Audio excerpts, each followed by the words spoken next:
यह ईश्वरीय जीवन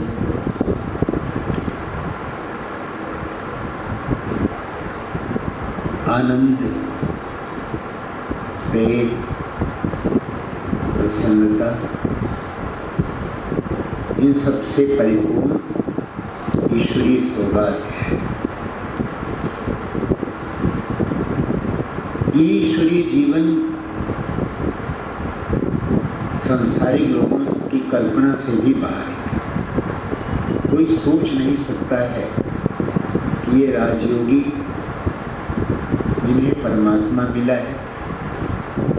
कोई समझ नहीं सकता है कि इन्होंने जो ईश्वरीय मार्ग चुना है वो इतना आनंद से परिपूर्ण है कि जिसकी कोई कल्पना नहीं हो सकता है। ये जीवन जो ईश्वरीय उपहार मिला है, ये कहीं पर भी किसी भी मायने में उलझनों में, मानसिक द्वंद्व में, परेशानियों में, मुश्किलों में और दर्द में, पीड़ा में, कष्टों में जरा भी नहीं उलझना चाहिए। यदि ईश्वरीय ज्ञान पाने के बाद, परमात्मा मिलन करने के बाद, ईश्वरीय परिवार की प्राप्ति करने के बाद और इतना अद्वितीय अनमोल परमात्मा का ज्ञान मिलने के बाद, योगी जीवन पाने के बाद, पवित्र जीवन पाने के बाद, यदि फिर भी हमारे मन में उलझन है या जीवन कन्हगा कीर्ण है या हमारी राहें बड़ी ही द्वंद्वपूर्ण है या अभी भी संघर्ष लगता है, तो हमें अपने दिल से पूछ लेना चाहिए कि ये सब मिलने के बाद भी ऐसा क्यों। हम अपने आप से पूछें कि यदि ईश्वरीय ज्ञान मिलने के बाद भी उलझन है तो कहाँ पर क्या लीकेज है, क्या कमी है। हम अपने आप से बात करें और संभल जाएं समय से पहले, क्योंकि अभी तो कुछ भी नहीं हुआ है। आने वाले दिनों में उन स्थितियों, उन परिस्थितियों से गुजरना होगा जिनकी कोई कल्पना भी नहीं कर सकता है। बाबा ने पहले बताया, जिस चीज़ का डर है वो होना ही होना है और हम सबको किसी भी बात का डर नहीं होना चाहिए। बाबा ने पेपर भी बता दिया है, पेपर हॉल भी बता दिया है और पेपर का ड्यूरेशन टाइमिंग भी बता दिया है, पास होने की विधि भी बता दी है, पास करने की शक्ति भी दे दी है, युक्ति भी दे दी है और वो आपको पास कराने के लिए आपके साथ में बैठा भी है। केवल इतना कहता है कि भी तो मैं पढ़ा रहा हूँ, भी पढ़ लो, पूरी मदद करता हूँ, लेकिन जब एग्ज़ाम होगा तो फिर मैं साक्षी हो जाऊँगा। तब उस समय के लिए, उस मोमेंट के लिए जब वो साक्षी हो जाएगा, तब उस समय पर हम ना उसको मदद के लिए पुकारें, उसके पहले ही तैयार हो जाए। हम सब जानते हैं आने वाला पेपर कौन सा है, सब जानते हैं ना, सब जानते हैं पेपर कौन सा है। बाबा ने अपनी वाणियों में भी कहा है, एक पहला पेपर होगा अपने ही स्वभाव और संस्कार के द्वारा पेपर, दूसरा पेपर होगा मित्र संबंधियों के द्वारा पेपर होगा, जो आपको कभी भी नहीं पूछे हैं, वो विनाश काल में या विपरीत ऐसी स्थितियों में वो आपके ऊपर पूरा दावा ठोकेंगे कि आप हमारे हैं, हम आपके हैं, करीब आएंगे पेपर लेने के लिए। अनायास ही जो सपने में भी नहीं मिलते थे वो आपको रोज मिलना शुरू हो जाएंगे। तीसरा पेपर होगा 5 विकारों के द्वारा। अभी तो ज्यों-ज्यों रात गहराती जा रही है, ज्यों-ज्यों रात गहराती जा रही है, त्यों-त्यों आसुरी शक्तियाँ और भी विकराल हुए, नए नए रूप धारण करके आ रही है। अब 5 विकार जो मोटे मोटे रूप में था, काम, क्रोध, लोभ, मोह, अहंकार, जो बाहर से आक्रमण करते थे, अब वो आक्रमण बाहर से नहीं, वो आपके पॉकेट में आ गया, आपके मोबाइल में आ गया। उठते बैठते रात दिन उनमें हमारा जो टाइम जा रहा है, संबंध जा रहे हैं, बिगड़ रहे हैं, जो हमारे सबके मन खराब हो रहे हैं, और जो विपरीत स्थितियाँ बन गई हैं, वो मोबाइल के द्वारा डिजिटल जितना भी इंस्ट्रूमेंट है, साधन है, ये हमारी स्थिति को बहुत ही बिगाड़ रहे हैं। इनसे सावधान होने की जरूरत है। 5 विकारों के द्वारा पेपर, फिर है 5 तत्वों के द्वारा पेपर। रामायण में लिखा है, जब ताड़का का वध करने को आया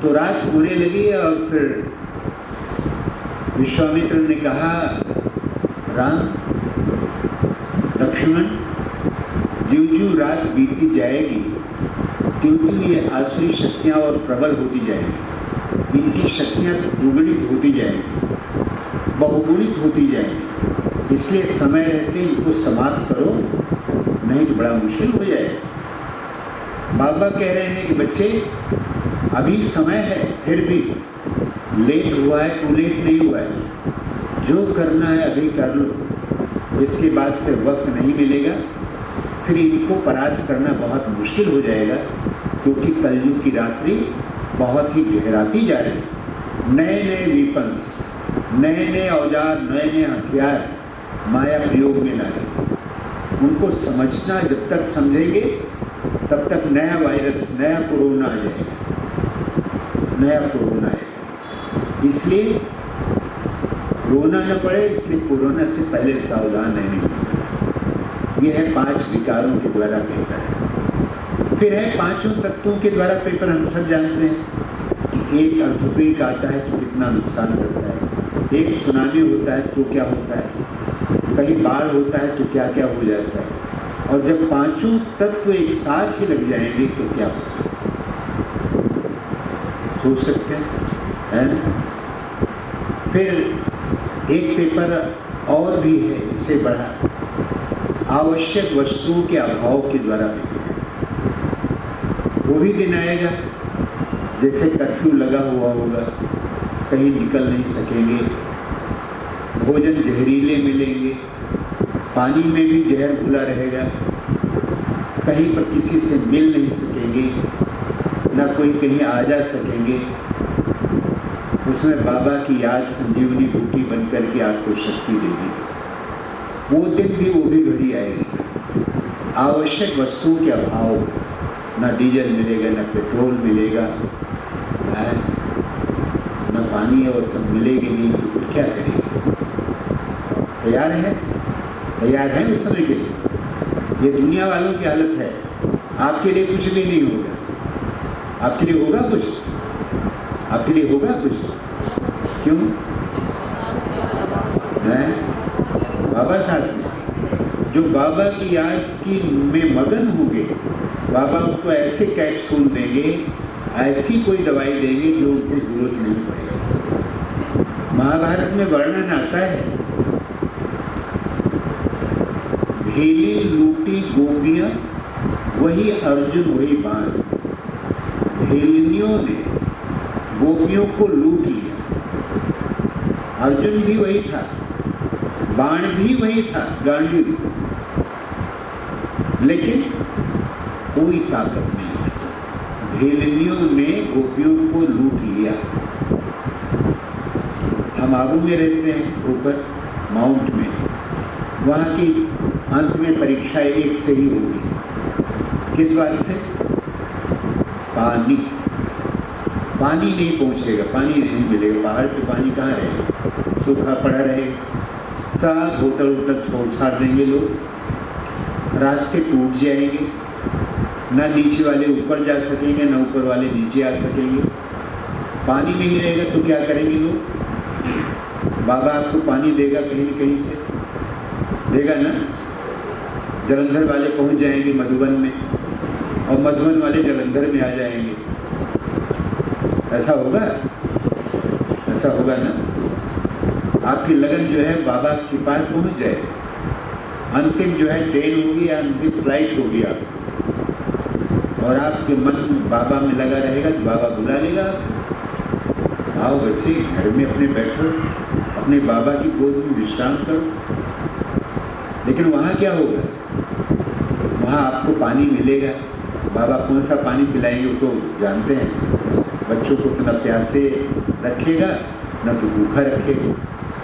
पानी मिलेगा, लेकिन जो पास में और जो भील हैं, जो वहाँ के रहने वाले हैं, जो आपके कमरों की सफाई करते हैं, जब आप रहते भी नहीं तो वहाँ कमरे की सफाई जो कर रहे हैं, वो आपको पानी पीता हुआ देखेंगे और खुद प्यासे रहेंगे।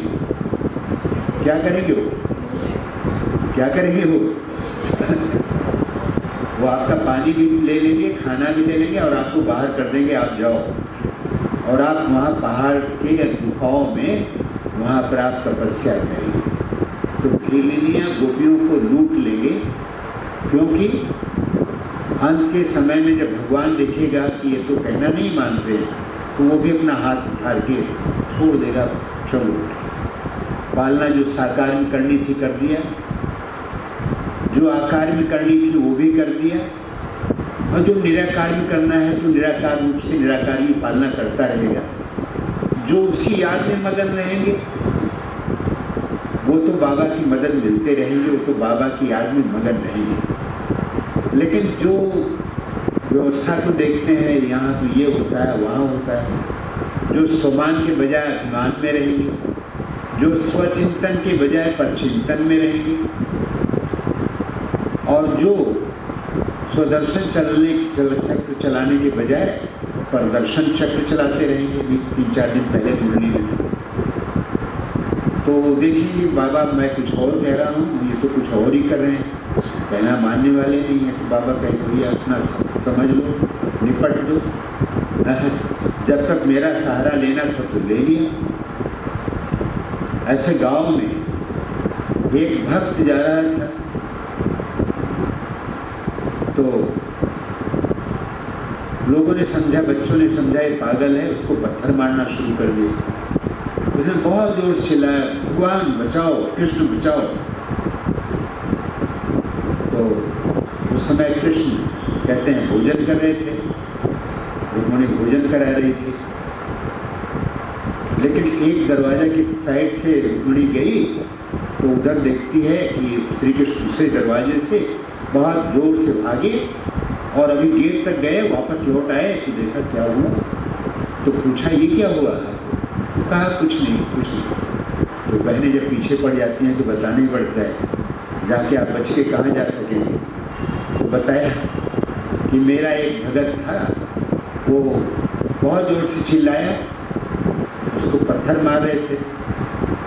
जब उस चिल्लाया तो मैं दौड़ा, लेकिन देखा जब श्री कृष्ण तो आ नहीं रहे, पत्थर उठाया तो मैंने सोचा चलो ये निपट रहा है, मैं चलूँ वापस। तो वो वापस में चला है, लेकिन उसका एक थोड़ा पत्थर यहाँ पर बच्चों जो फेंका था वो लग गया। तो उसमें यही कहा गया है कि भगत जब तक भगवान का आसरा लेता है तब तो बचाने के लिए दौड़ता है, नंगे पाँव दौड़ता है। आप बाबा को बुलाएं, किसी भी स्थिति में कहीं बुलाएं, अगर आपने प्यार से बुलाया वो आएगा ज़रूर। लेकिन अगर आपने थोड़ा भी अभिमान है कि मैं निपट लेने वाला हूँ, मैं सक्षम हूँ, मैं बलशाली हूँ, मैं काम कर लूँगा, बाबा तुम बैठे रहो, मेरा काम हो जाएगा। जो उसका सहारा नहीं लेंगे तो भगवान की सहारा उसको क्यों देगा। तो ऐसे ही आवश्यक वस्तुओं के द्वारा भी बहुत बड़ा पेपर होने वाला है।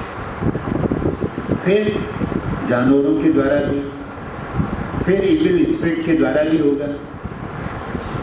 इविल स्पिरिट दिनों दिन जो हम ज्ञान मार्ग में आगे बढ़ रहे हैं, तो जब 350 बहनें आबू में आई, माउंट आबू में आई, ब्रजकोठी में, चारों तरफ कब्रिस्तान, भूत प्रेतों का डेरा, सांप बिच्छू सब घूम रहे हैं, लेकिन दादियों का कोई नुकसान नहीं किया, क्योंकि उनको ईश्वर का बल था।